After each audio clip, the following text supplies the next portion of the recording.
Hello my friends, my name is Forge and welcome to our brand new video. So during Minecraft Live of 2021, we got to vote between 3 different creatures to be added in the 1.19 update, which was the Allay, the Copper Golem, and the Glare. And as we all know, the winner of that vote ended up being the Allay, which was a mob I personally was really excited to see win, because this mob is definitely going to be very useful for people who make farms. Because once you give this mob an item, it will bring you the same item back to you, which is going to be very, very good. It's now within the Bedrock betas and even the previews. But when it came down to the 3 mobs, the glare would only tell you where dark areas were. And that's basically it. If it was in the very bright area, then it would end up getting angry at you. If you voted for the Copper Golem, then we'd be getting copper buttons. Every once in a while, the Copper Golem would click on those buttons, and over time, it would end up oxidizing, and then it would freeze into a statue. I think the Allay was probably the most useful one out of all of them. Like seriously, do we need a bush to tell us what dark areas are? Do we need a golem to press buttons for us? It would be cool for randomizers, but would it be useful for all of the community? No, not really. Mainly only redstoners. But however, for people that are into farms, the Allay is going to be very useful for that, because you give him the item, and he'll bring the item right back to you. Now, if you want the Allay to work properly inside your world, make sure you turn on the wild update toggle, and just to be safe, turn on vanilla experiments. Now, in order to find the Allay inside your world, you can either go to a woodland mansion or a pillager outpost. When you find a pillager outpost, you need to look for the iron golem cages. Once you find the woodland mansion, you need to look for the dungeon rooms. Like, you know, the rooms that have the iron doors, that is what you're looking for. And so I actually got really lucky at this scene though, and I found 3 dungeon rooms. One room here, we got another room right over here, and we got another dungeon right here.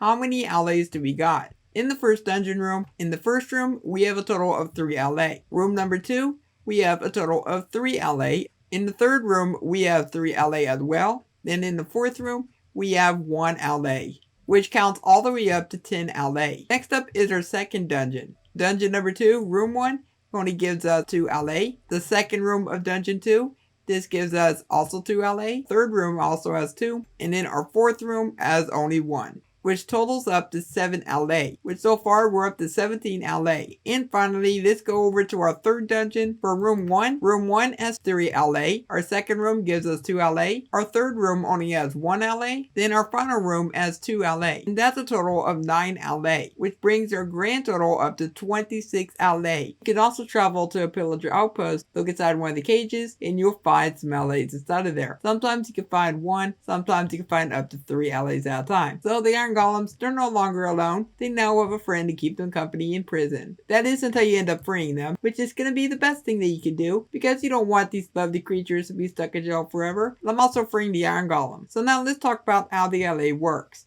So this is the Allay right here.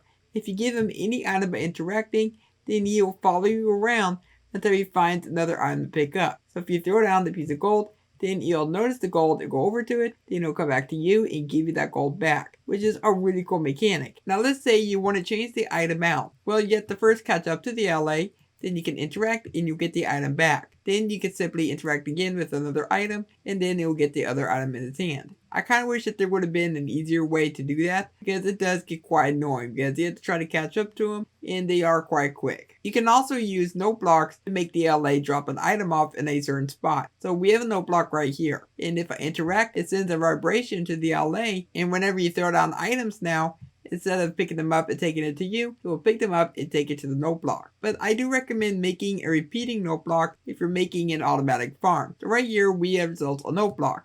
And sometimes if you go too far away inside a world, the redstone may end up breaking. So as long as you're in this area, and then the redstone should be working properly. This command is called ticking area. So we're going to do /ticking area, and then we have 5 options. We can add, list, preload, remove, or remove all.